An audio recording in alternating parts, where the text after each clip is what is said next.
কবি অপূর্ব দত্তের লেখা কবিতা বাঘের ছবি। কাকের হলো আজব খেয়াল, আঁকবে বাঘের ছবি। মুখ আঁকতেই 2-3 রঙে, খরচা হলো সবই। রঙেতে খরচ বইতে গিয়ে, বেচলো কাকের গয়না। যতই আঁকে মুখ কিছুতেই বাঘের মতো হয় না।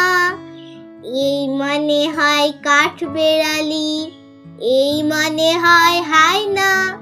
কাকি বলল, বাঘ তো অমন পিঠ পিটিয়ে চায় না। শেষকালে এক সন্ধে বেলায় লোডশেডিং এর মধ্যে বেড়াল এসে বলল, আমার পাওনা টাকা শোধ দে।